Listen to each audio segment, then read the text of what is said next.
This is the After Party, live with Kim McAllister. Pick a couch, grab a drink, and settle into the conversation.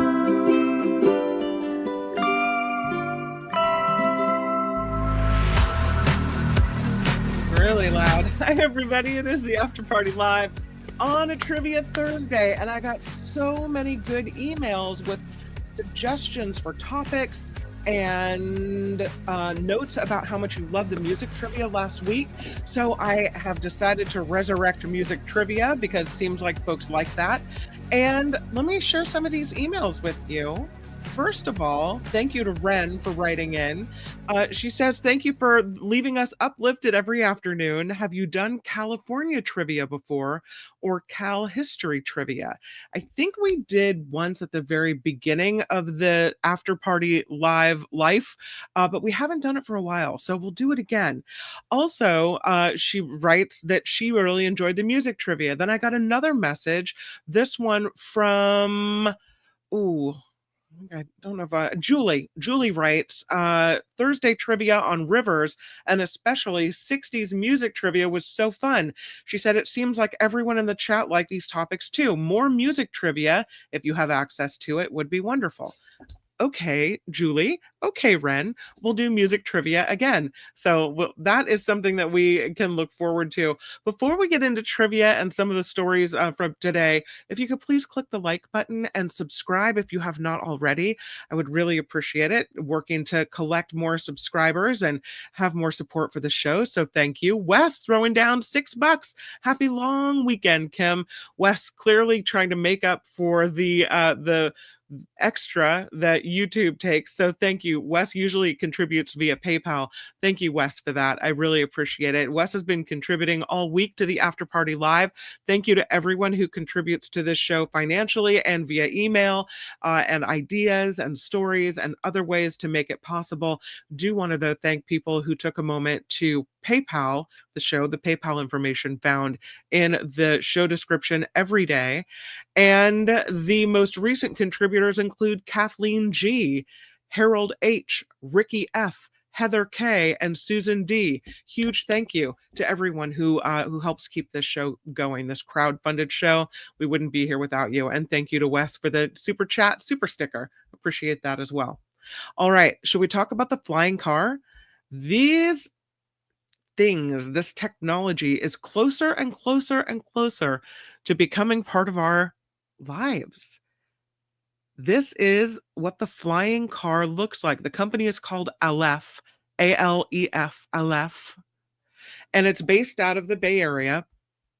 They have selected 2 Bay Area airports from which to test this flying car.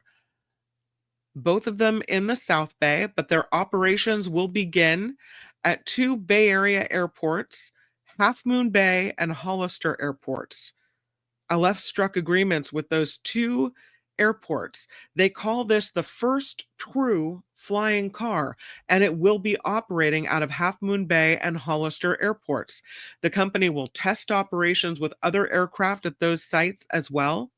Now it's Aleph, the aeronautics company, that's calling it the first true flying car in history. They have struck agreements again with Half Moon Bay and Hollister airports to begin operating at those locations along with their other aircraft. They will be doing the vertical takeoff, forward flight, and vertical landing, air and ground maneuvering. They'll be testing how their systems integrate with common air traffic patterns. They describe this car as the first ever to perform a road legal passenger car that has vertical takeoff and landing capabilities, but does not need a runway. So, Hollister and Half Moon Bay bring the research, development, flight test locations to 5 airports so far. But this is the first time will be testing their car at airport locations. It's a moment for them where they get, deeper and deeper in, and another step and another step, and all of a sudden we have flying cars in the sky. They say it marks the first time ever that cars and aircraft will share the same operational space, and the first time in history that an airport is grounds for the vertical takeoff of a car. They say Aleph, this vehicle, is first and foremost is a car. That flight into the electric aviation space is what makes this car groundbreaking. But they have to figure out how it would work and how it would fit in. You can't just have flying cars all over the place, right? They have to follow air traffic rules. They would have to set up regulations for how we could use them. So can anybody fly a flying car or drive a flying car? Whatever the terminology would be. Do we have to get a special license for that? Do we have to let the air traffic control people know about a flight pattern? Like, how is this all going to shake out? How is this all going to work?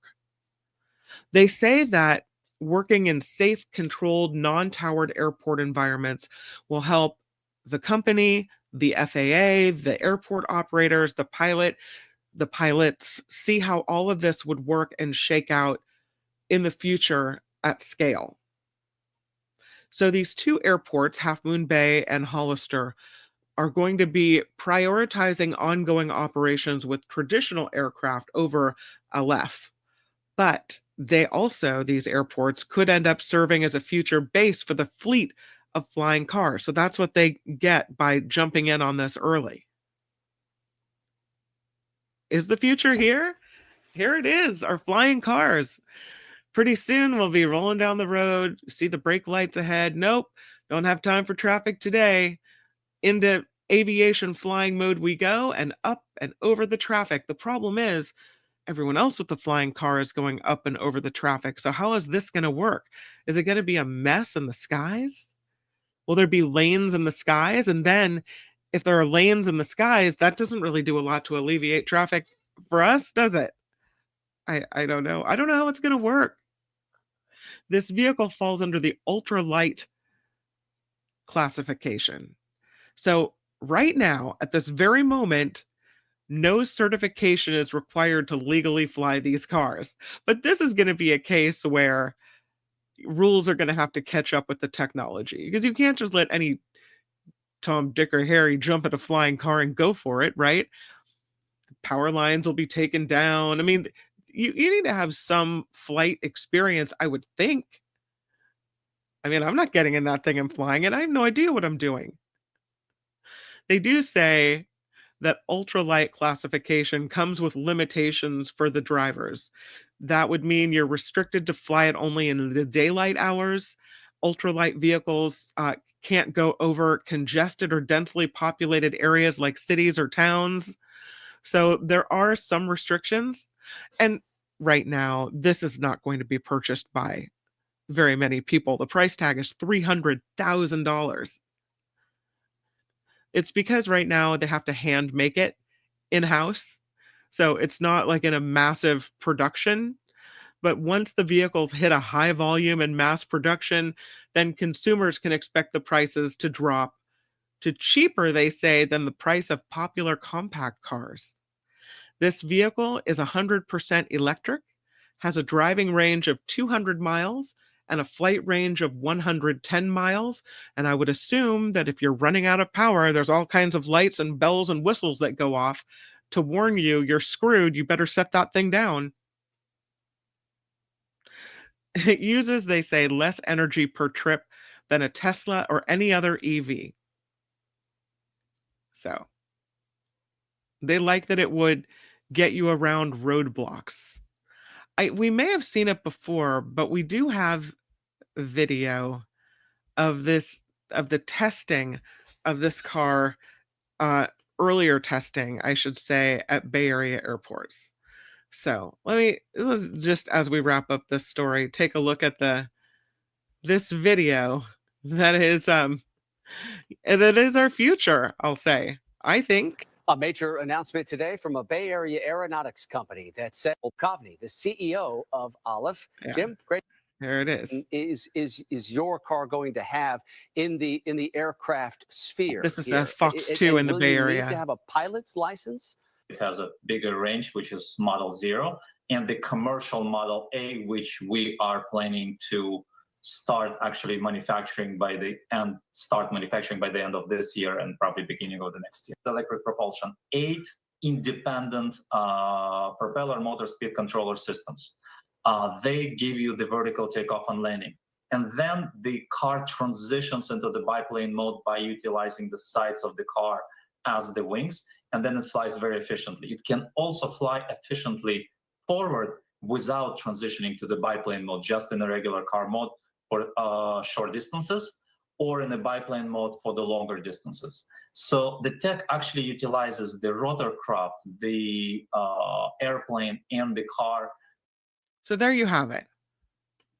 That's it. Are you gonna get in your flying car and circumvent traffic? What do you think? When the price comes down and it's all electric and it's cheaper than driving a Tesla, what do you think? Be Aware says no DUI, FUI checkpoints in the sky. It'll be the wild west of the sky. They're going to have to come up with regulations. They're going to have to come up with, all kinds of rules to use these things. I think. Rhonda wants to know what's the difference between all the rich folks in Austin flying in with the choppers. Well, for one thing, if you fly a helicopter, you have to have a pilot's license, right? And helicopters are prohibitively expensive for normal people. So this is $300,000 now, but they're saying in a couple of years it'll be cheaper than a compact car. So I think the difference is it'll be available to most people. And while I'm not saying poor people are any worse or better than rich people, if you start letting everyone fly in the sky, I mean, we know that a lot of drivers on the ground are idiots. Now put them in the sky. Imagine what's going to happen. So I think that's the difference. You don't have to have a pilot's license at this point to drive these things. Susan says, maybe it's good it'll be bought by rich people. They can try it out before we do. Yeah, crash it up and have all the accidents first, right? Doug says the way folks drive, this may be a bad idea. Exactly, Doug. This is my problem. This is my point. I mean, I'm teaching my 16-year-old daughter how to drive. There is 0% chance I would want a new driver, a 16-year-old kid in a flying car, but someone's going to buy their kid a flying car. I mean, this has trouble all over it. Yeah, Heather says it's a different world for sure. Once again, only for the rich, says Nullifidian. Right now, but maybe not forever. I don't know. Be Aware also talking about rich people. Speaking of the future has arrived, Ron would like a robot butler, and that would be nice to have. Yeah, Sandy says there would have to be special licensing involved. And the rules have not caught up with this technology. Oh, they're going to have to. Yeah, seemed okay in Back to the Future, says Cameo, so why not? That's where the whole idea came from, really. And they say this. They took their thinking, their idea from Back to the Future. So, all right. Thank you so much to Calvin Wong for this story. He submits this story about an orange shark. Yeah. What in the world is going on with this guy? He's orange. It's a kind of a shocking picture to look at. It's the only shark of its kind in that it's orange, found during a fishing trip in Costa Rica near Tortuguero National Park. Scientists say its unusual color is caused by something called xanthism with an X. Xanthism. This is a condition which researchers say is very rare in fishes like sharks. This is the first time, though, one of this particular color has ever been found that we know of. So xanthism is caused by pigments in the skin, which is something that all animals have that gives their skin a certain color. But this condition happens when a creature has a loss of darker pigments, meaning that a yellow or orange color comes through more strongly. They say the shark is even more unique because it has white eyes, which researchers say that it could mean that it also has albinism. So it could be an albino orange shark? Weird. It's another condition that leads to little or no production of pigment, albinism. The pigment is called melanin, and that can cause the color of a creature's skin, hair, and eyes to be white. Something happened with this shark that caused it to have xanthism and albinism at the same time, is what they think. How crazy is that? Wow. Just look at that thing. First time something like that has ever been photographed.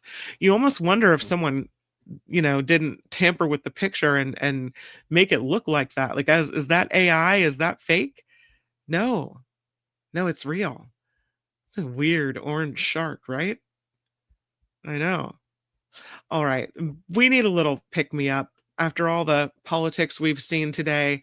And so recently in the UK, there were dozens of little corgi dogs, and they were competing and racing and wearing costumes, and it was very cute. And I think the costumes are enough to make me want to show you this video. Sayonara, orange shark. Let's watch the corgis. Here it is. Oh, I'm clicking on the wrong thing. Wait, I can get it. There you go.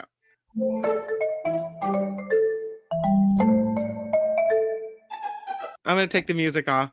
Yeah, dozens of corgis running on the racetrack. Some of them actually seem to know what they're doing, and some of them not so much. They're running across instead of forward.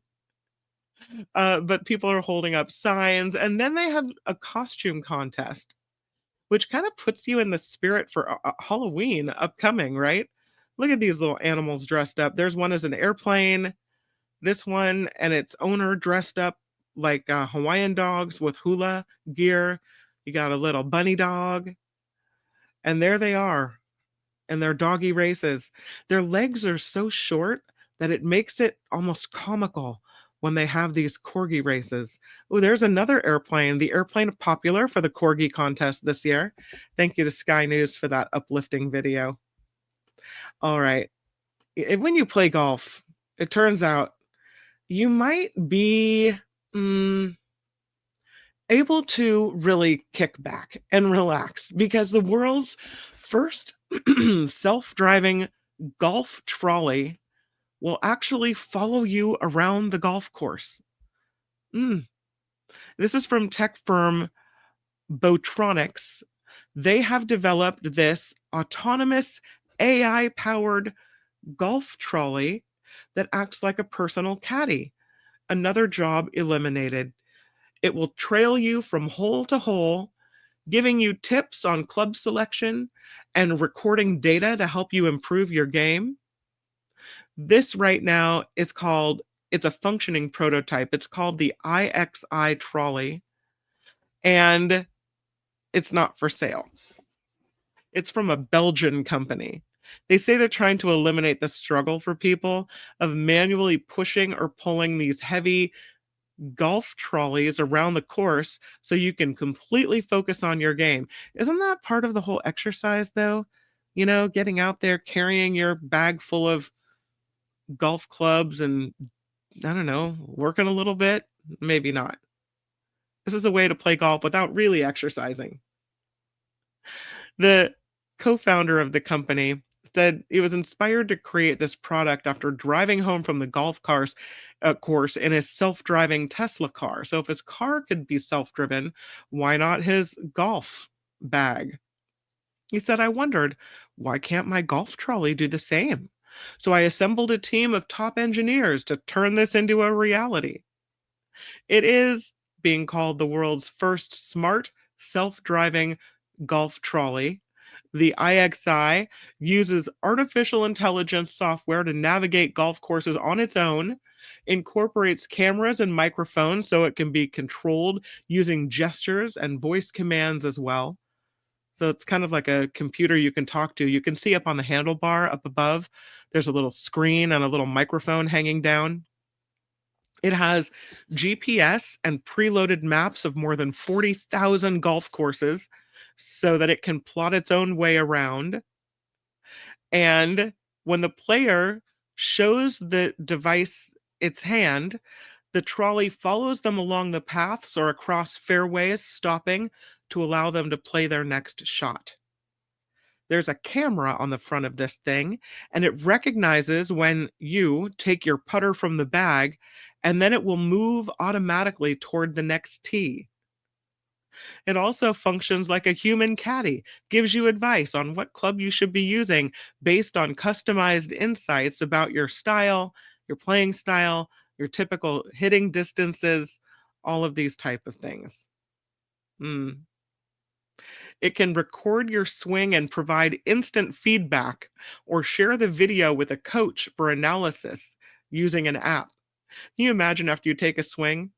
"I'm sorry, sir, that wasn't good enough. You did much better last time. You seem to have your foot misplaced." I don't know if I want something telling me, not that I play golf, but I don't think I want criticism right after I take a shot.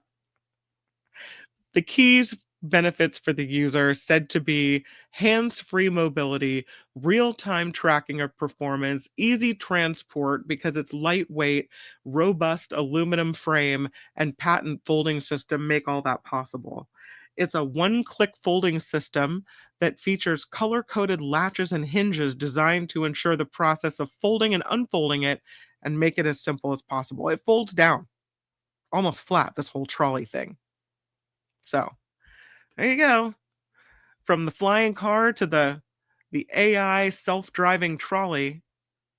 Now let's talk about exercise, because a lot of us are not doing things right as far as taking care of ourselves. So if you have heartbeat irregularities, it's being linked to a lack of exercise in folks that are middle-aged. They say that middle-aged people who do not exercise are putting themselves at risk for life-threatening, complex heartbeat irregularities. These are people from 40 to 65 with very low fitness levels. Researchers say folks in this age range, which includes me, have a 52% increased risk for irregular heartbeat disorders called arrhythmias. They presented the findings today at the European Society of Cardiology. They had an annual meeting in Madrid. They said age also plays a factor with your rising risk. This sort of irregular heartbeats can be a red flag for heart disease and indicate that doctors need to pay closer attention for heart rhythms of middle-aged adults. And this is the reason I wanted to tell you this, because it's not like we don't know this, right? This is why I wanted to tell you the story, because of this quote. This lead researcher, his name is Dr. Amit Moses. He's an internal medical resident at, I'm going to say it right, Chaim Sheba Medical Center in Israel. It's CHAIM. Is it Chaim Sheba Medical Center in Israel? He said this: "These findings are a powerful reminder that the heart often whispers before it shouts." Subtle signs such as frequent irregular heartbeats and complex arrhythmias give us an early warning for future risk before the symptoms occur. This, he said, could allow early intervention to alter the trajectory of disease, allowing us to move to a new era of anticipatory heart medicine. And the study they used for this was pretty big. More than 1,100 healthy adults from age 40 to 65 who didn't have any heart symptoms or structural heart disease. 88% were men. The average age was 52. The fitness and heart health monitored during exercise stress tests. And the results showed that about a third, 32%, suffered from supraventricular tachycardia. That's a fast, erratic heartbeat in the heart's upper chambers. 4% had atrial fibrillation, which is kind of a quivering beat that happens in the upper chambers of the heart. 6% had non-sustained ventricular tachycardia. That's an irregular fast heartbeat in the lower chambers. A person's risk for one of these irregular heartbeat disorders increased by 9% a year for the heart's upper chambers, 4% for the lower chambers. The marked increase started around age 50. The findings suggest the risk of arrhythmia starts to increase well before retirement age. And it strongly supports the need to screen older adults for arrhythmias starting around age 50 to allow for timely intervention and improved long-term outcomes. They say they need more research to confirm the findings, but I thought that was really interesting. I don't know if you've ever had your heart just kind of start beating fast. It's happened to me. I read that it was a symptom of menopause, but the quote, "The heart often whispers before it shouts," that really freaked me out. So there you go. Guess we need to get off our ass and go exercise and go get checked at the doctor at least. All right, I have so many more good stories for you, but we move forward with Trivia Thursday because gotta have enough time for it. Trivia Thursday after party style. Is everybody ready for it? Yeah, I think we are. I'm going to the chat, getting myself all set up so I can see. Yeah. Here we go. All right. The first question, and this again was suggested by Ren. We have some California trivia for you. Some of these are easy, some of them are hard. We'll see how you do. Each spring, the Boysenberry Festival juices up what California theme park? Each spring, the Boysenberry Festival juices up what California theme park? See if you get it. Yay, Ren. Thank you, Ren, for the category. Phineas is first to the punch with Knott's. It is Knott's Berry Farm, says Phineas and Sandy and Luis and Deidre and Agent Kitty Feets and SJ Lola. And Jim has it. So does Chaplain Fred and Trevor and Nancy and William. And B and Uncle Jim. Knott's Berry Farm it is. And Ren gets it right as well. All right. Next question. California, here we come, right back where we started from, is a lyric from Phantom Planet's song California. Here's the question. It was used as the theme song for what TV show? California, here we come, right back where we started from, is a lyric for what TV show theme song?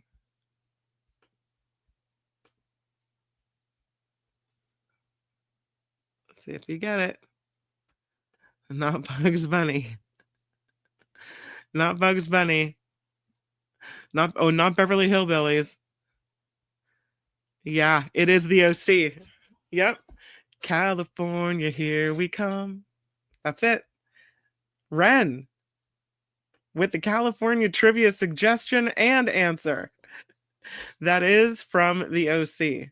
That's awesome. I'm so glad you got that. The Ivanpah Solar Power Facility is currently the largest solar power plant in the world. Others are under construction, but right now the Ivanpah Solar Power Facility is one of the largest in the world. It is located in what California desert?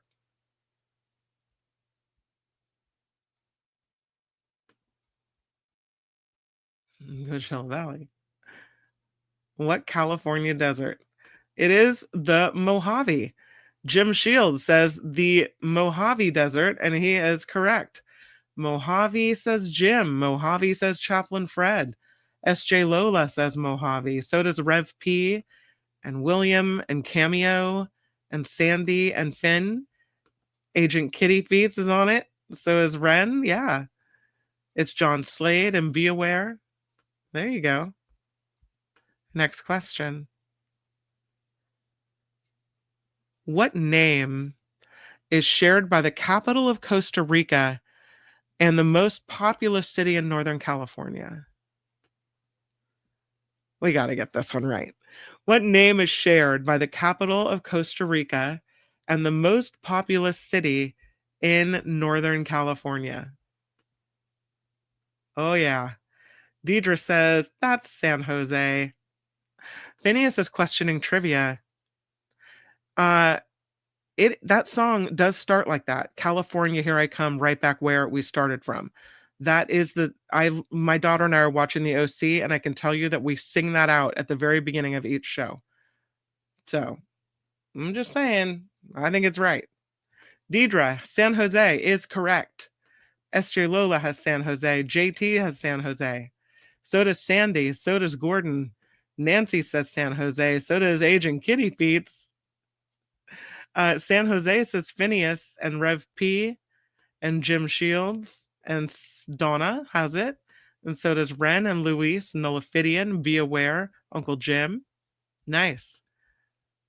I'm very proud. What drink boasts on their website that they've been riding the wave for more than 80 years? Despite the name, the drink was first concocted in California. What drink boasts on their website they've been riding the wave for more than 80 years? Despite the name of this drink, it was first concocted in California.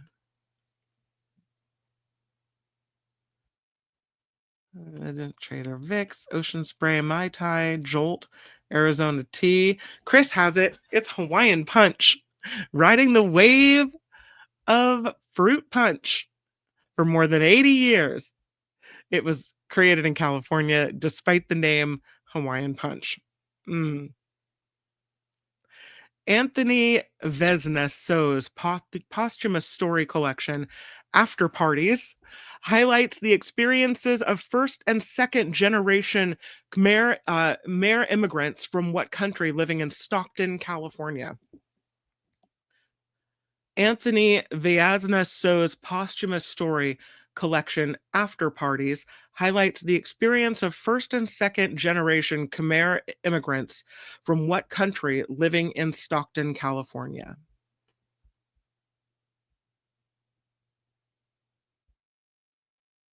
Looks like Trevor had it as well. Good job. Uncle Jim says Cambodia, Khmer Rouge, right? Yeah, Cambodia is correct. Rev P had Cambodia. And so did Ren and Jim and Cameo, and Donna has it. SJ Lola has it. Agent Kitty Feets and Eileen is on it.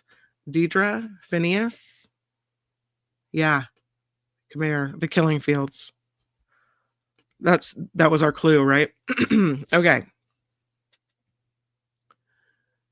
Honoring LGBTQ victims of the Holocaust, Pink Triangle Park sits across from Harvey Milk Plaza.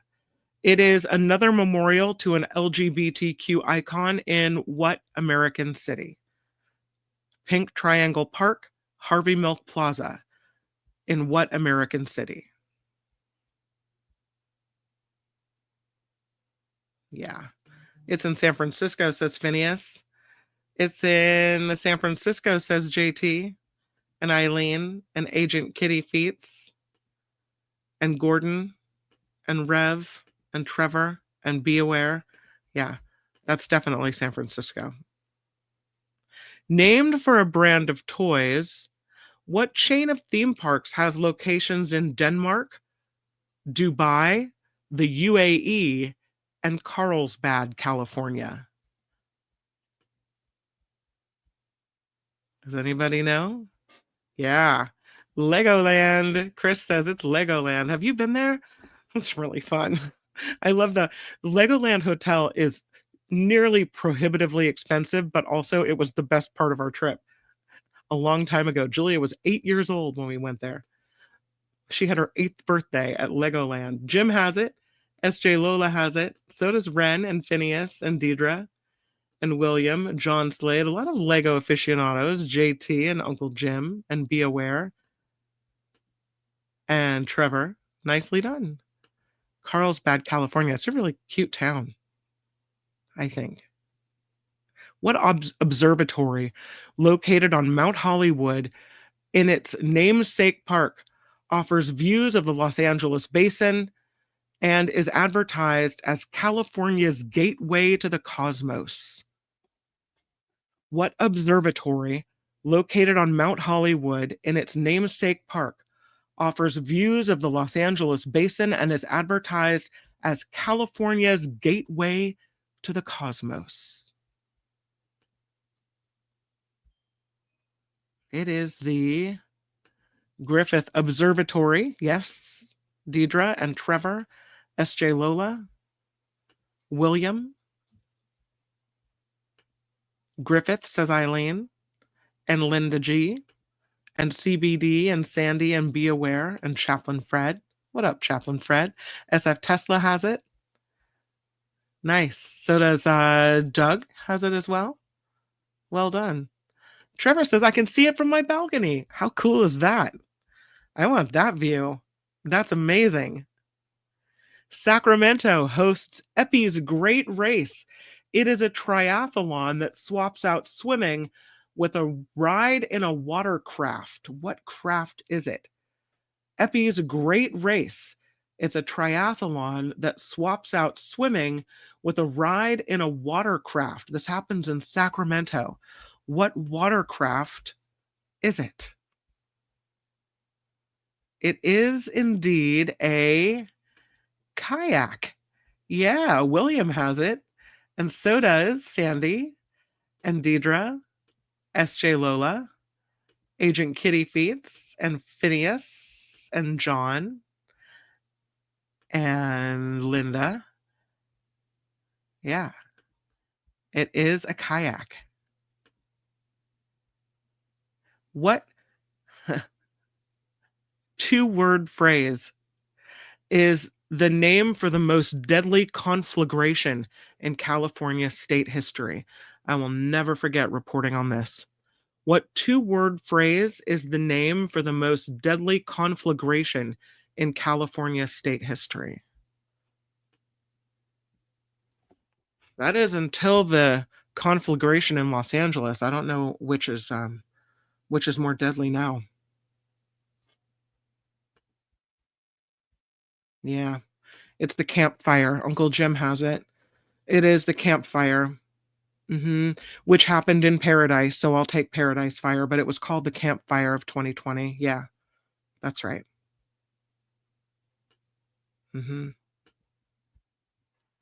Next question. 3 U.S. states collectively account for more than half of all domestic refining capacity. California and Texas are 2 of these states. What is the third? 3 U.S. states collectively account for more than half of all domestic refining capacity. So California and Texas are 2 of these states. What is the third?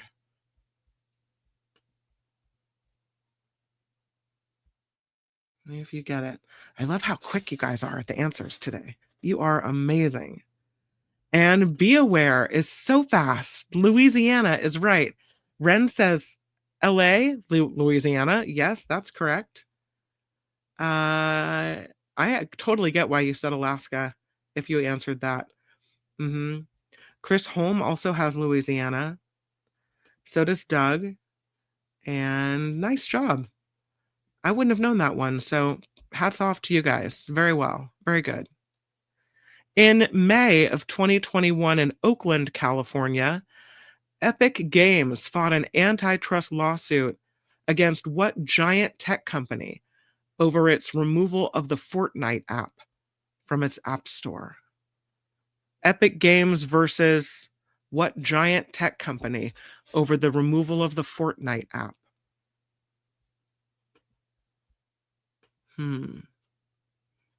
Yeah. It was a major lawsuit against Apple. Ren has it. Ren was first to the punch on Apple. Wow, look at you go. I can see why you wanted me to do this topic. John Slade has it. So does Be Aware, and Cameo, and Calvin, and Trevor. SJ has it.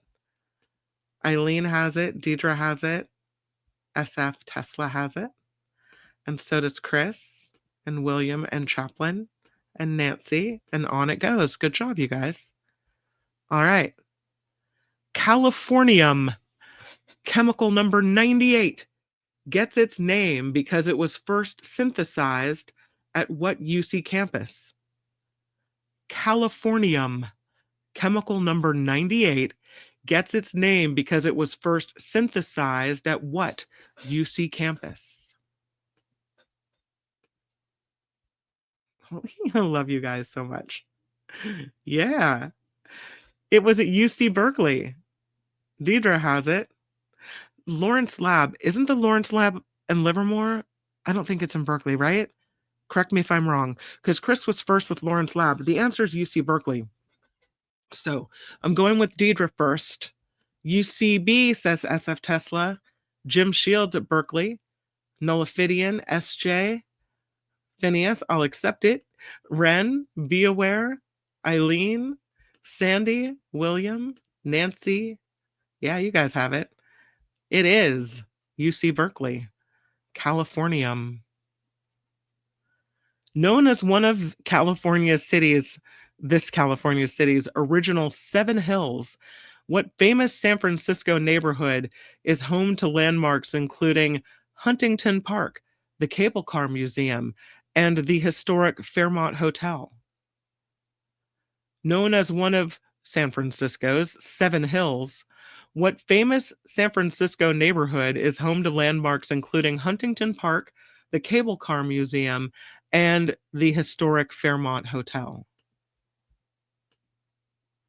It is, Uncle Jim, Nob Hill. Trevor says Lawrence Hall of Science is in Berkeley. See, that's why I gave myself pause, because I didn't know if it was Lawrence Livermore Lab you meant or Lawrence Hall of Science. So I'm sorry, Chris. I'll give it to you. My apologies. All right. Nob Hill, says Uncle Jim. Yep, it is Nob Hill. That is correct. Also, SJ Lola with Nob Hill, and Jim S with Nob Hill, and Ren, and Rev, and SF, and Eileen. Agent Kitty Feet says Nob Hill. Well done on your San Francisco knowledge, Phineas, and be aware. Snob Hill, says Trevor. Very cute. I like it. In Sacramento, or as Dr. Don Rose used to say, Sacratomato, the official reception area for the California government is a renovated mansion formerly owned by what successful 19th century merchant? In Sacramento, the official reception area for the California government is a renovated mansion formerly owned by what successful 19th century merchant?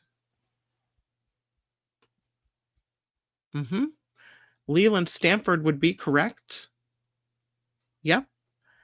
Jim S has it. So does Cameo. It is Leland Stanford. It's named after. Well done. Nice answers, everybody. At what 2018 California Music Festival did Beyonce briefly reunite Destiny's Child? 2018 California Music Festival. Beyonce briefly reunites Destiny's Child. Coachella. Get a little Coachella Valley coffee in your cup. Deidre, SJ Lola has it. Sandy has it. William has it. Trevor doesn't care about this question. Nancy has it. Phineas has it. Pardon me. I had to ask the question. It was a chance to mention Coachella Valley coffee or tea, which I love so much. What's the name of the typical or the type rather of yucca tree? Let me start again. What's the name of the type of yucca tree native to the American Southwest, lending its name to a California national park east of Los Angeles and Palm Springs? Yeah, it's Joshua Tree. That's right.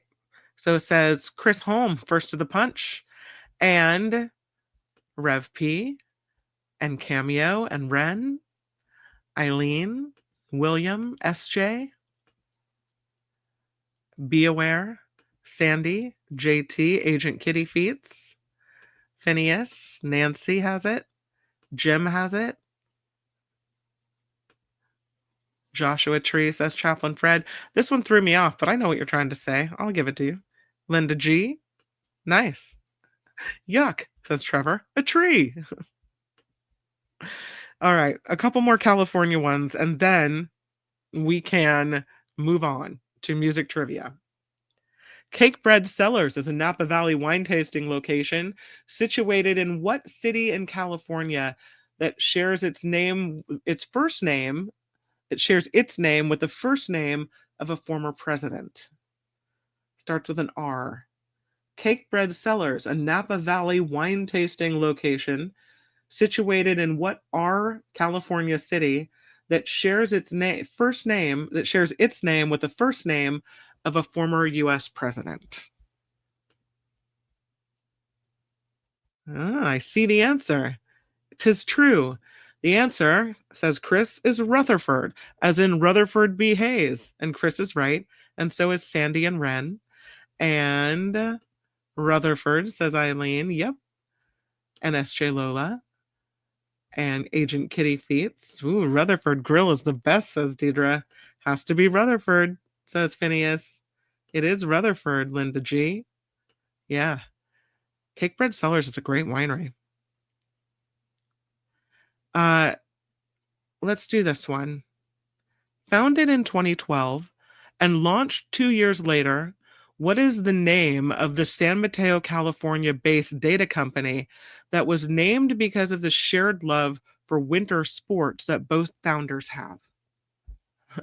I wouldn't get this one. So this is like for the hardcore Silicon Valley and tech people among us. It was founded in 2012, launched 2 years later. The name of the San Mateo-based data company, named because of the shared love for winter sports of both founders. And the answer is, Rev P has it, Snowflake. How did you know that one? That was my hardest question of the day, Snowflake. I mean, Rev. I'm not calling you a snowflake. I'm not. No. Rev P, look at you. Awesome. A bra commercial interrupted me? Wow, that's a bummer. All right. Let's see if we can do one more California question. The question about the Golden Gate Bridge is just way too easy because I wanted a Golden Gate Bridge question, but we'll do this a little history. From April of 1860 to October of 1861, Sacramento's B.F. Hastings Building served as the western terminus of what historic service, whose eastern end began in St. Joseph, Missouri? It terminated at San Francisco's B.F. Hastings Building. What historic service do I refer to here? From 1860 to 1861. Not a very long time. From St. Joseph's, Missouri to the B.F. Hastings Building in Sacramento. It was the, look at you, it was the Pony Express. That is correct. Who gets it? Deidre does. Rev says, I'm no snowflake. I live nearby. Deidre, Pony Express. Yes, so does Uncle Jim. I'll take Express from Cameo and Railroad. I'm looking for Pony Express. William says Pony Express. So does Jim. So does Trevor. So does Chris. Rev has Pony. Finn has Pony. Nullifidian has Pony. So does Linda.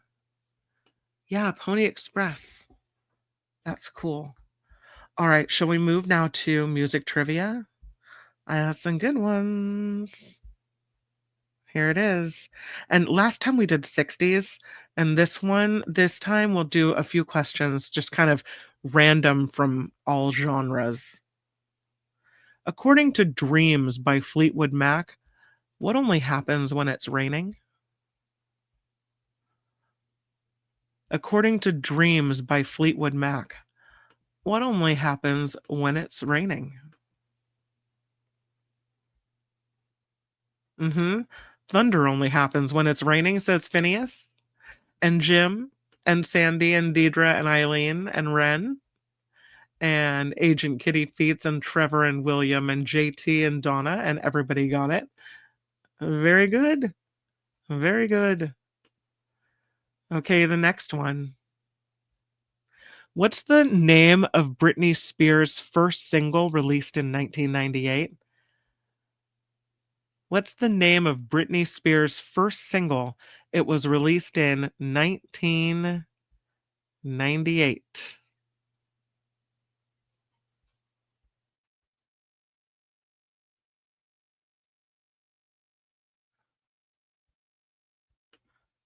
See if you have it. Yeah. It was Baby One More Time is the name of it. Be Aware says, Baby, I'll take it.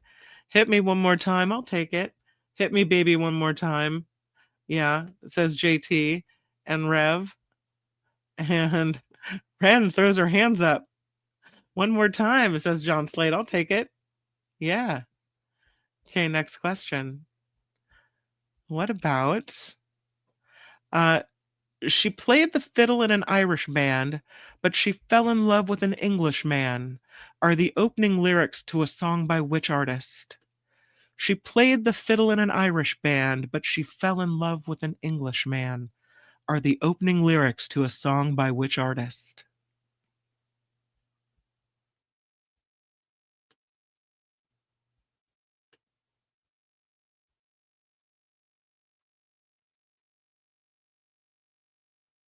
Sounds familiar, says Deidre. She played the fiddle in an Irish band, but she fell in love with an English man. It was. I'm going to have to tell you. Here it comes. Good guesses, though, I have to tell you. The answer is Ed Sheeran, and the song is Galway Girl. Yeah. Which continent do Toto bless the rains in? God, these songs, the lyrics make me want to sing the song. I almost can't help it. Which continent does Toto bless the rains in? We all know this one, right? You can go into the chat. I bless the rains in, yep, Africa. John Slade has it. So does Donna. Sandy, Jim, Finn, Be Aware. Oh, no, I'm sorry. SJ Lola, Eileen, and William, and Cameo has it. So does Deidre, and JT, and Agent Kitty Feet, and Be Aware, and everybody else. I bless the rains in Africa. Yip or you. Does Last Night or Reptilia by The Strokes feature the bridge, I said, please don't slow me down if I'm going too fast? Is it Last Night or Reptilia by The Strokes? And again, the bridge is, I said, please don't slow me down if I'm going too fast.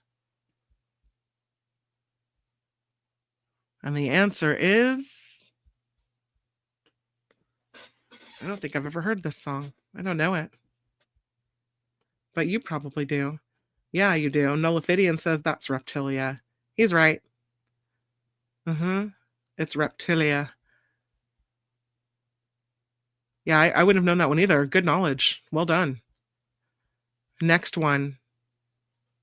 What Will the Neighbors Say is both the name of Girls Aloud's second album, as well as a lyric featured on a smash hit single from the album. Can you name the song in question? What Will the Neighbors Say?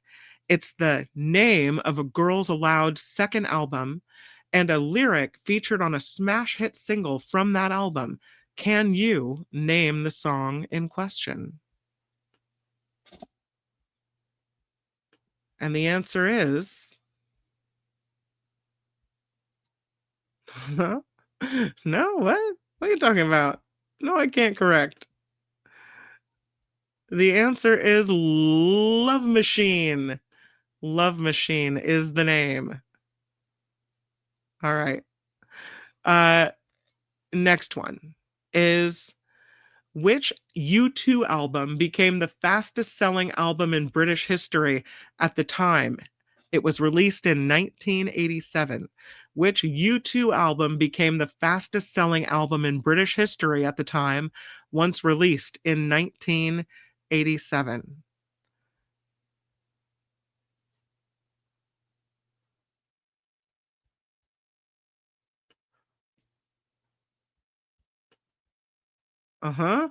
Very much a tie-in to one of our earlier questions, right?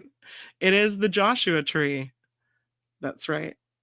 JT, Louise, John Slade, Sandy, Jim, Deidre, SJ. Trevor not happy with the question. Calvin has it. So does William and Linda G.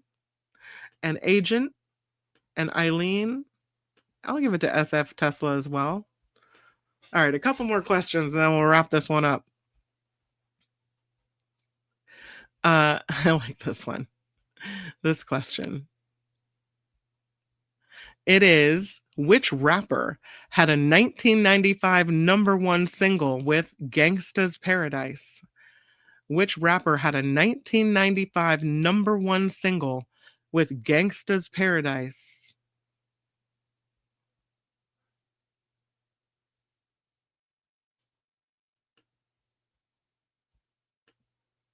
Yeah, it was Coolio. A lot of people getting Coolio. It says Cameo. Agent, Kitty Feets, Louise, William, SJ. Multiple choice.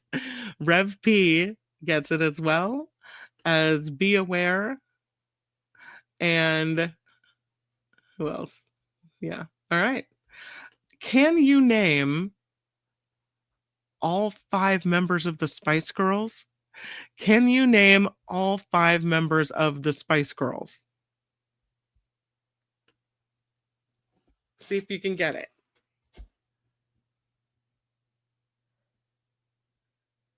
Their Spice name and their real name if you have it. I know that might take you a second to type it out. No, says Rev P and Trevor.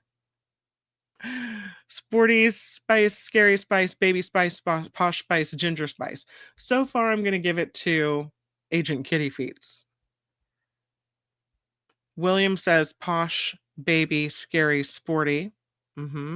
Sandy's Posh, Sporty, Baby, Scary, Ginger. Yes.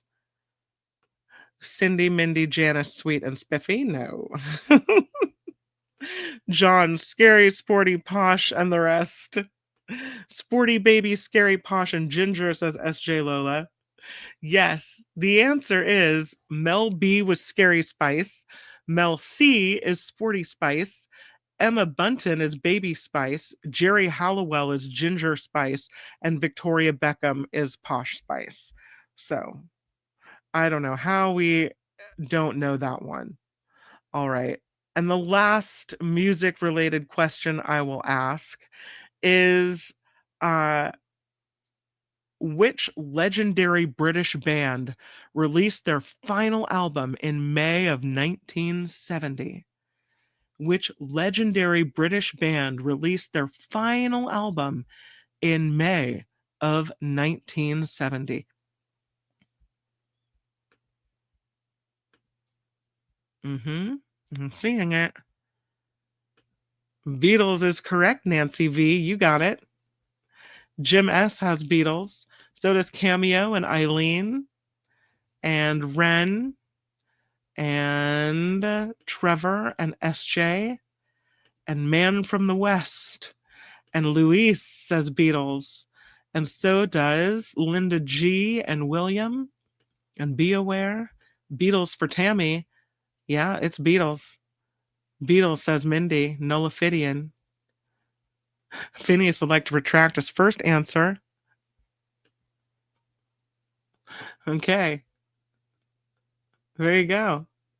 Yeah, thank you guys. Great suggestions from Ren for California trivia. Hope you liked it. And also some music trivia. I don't know. Maybe the 60s music trivia was more up your alley than random music trivia. Maybe next time we'll do 70s music trivia. As always, if you have a suggestion for a topic, please send it to me. You know, I had once, was Jim Liu used to actually write me trivia questions and send them to me. And I once did a whole trivia Thursday just based on Jim Liu's questions that he sent. I'm not asking you to do all the work, but if you have an idea for a topic or whatever else, please send it over. Kim@theafterparty.live is the way to get me. Kim@theafterparty.live. The Nikki Maduro Show. gets underway at 5 p.m. I will tell you that it is a recorded show because tonight is Nikki's back to school night at the high school. So she really wanted to go to that. So we taped the show last night. It's going to be a really good one. We talk about the shooting that happened in Minnesota. We also have some other really interesting issues we dig into on the show. 5 p.m., The Nikki Maduro Show. Please check it out. We'd love for you to join us for that show. Tomorrow is going to be a great Friday show on The Mark Thompson Show. And of course, we have Tim Sika here on the After Party Live. So I do hope you will join us for that.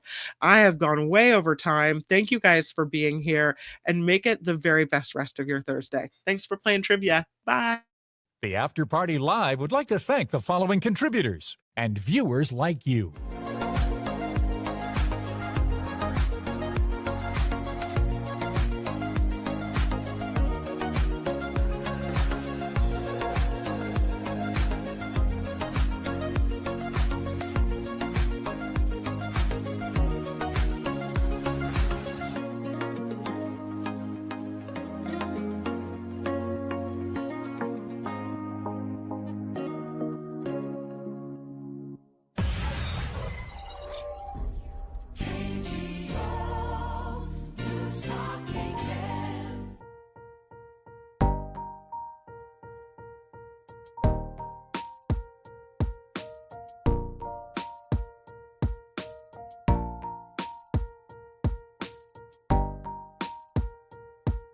That's really weird, Sandy, because I can see your message and I saw some of your trivia answers. I wonder what's up. I noticed it changed everyone's name to the @ thing again, too. So I don't know. But I'm sorry that was frustrating for you. And thank you for sticking it out and being here anyway.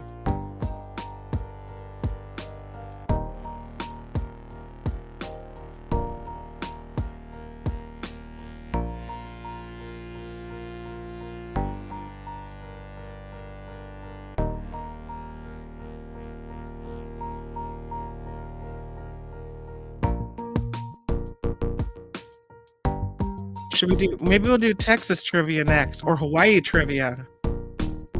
We got you.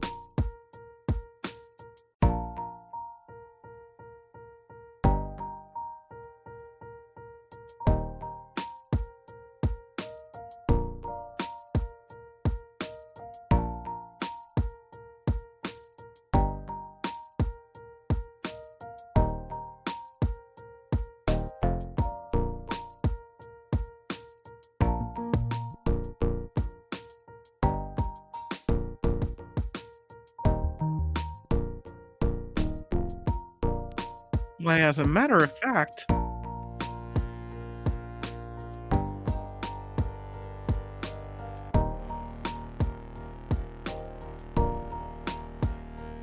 how weird is that shark?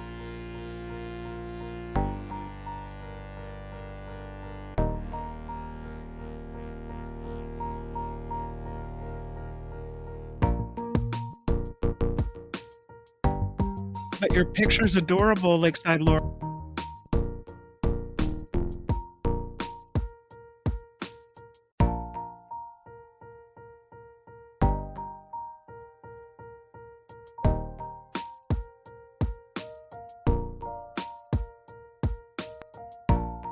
I don't know. I haven't really thought about it. I'll let you know tomorrow.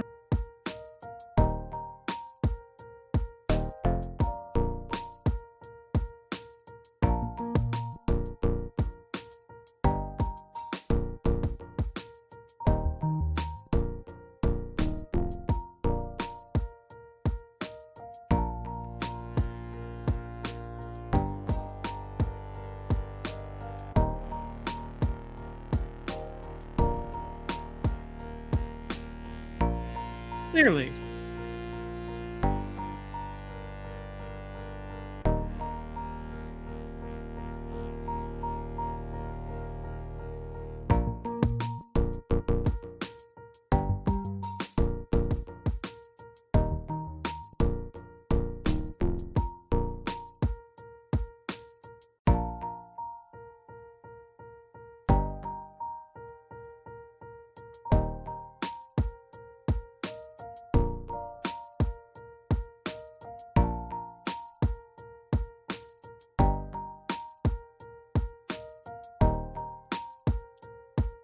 I will let him know. Thank you, Agent Kitty Feet.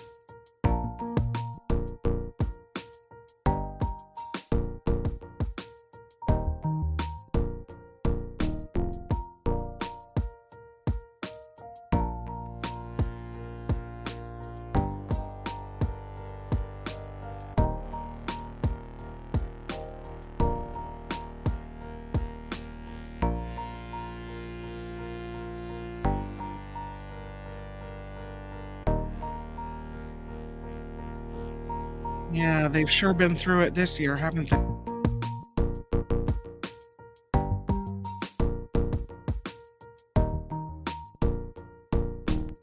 Bye, guys.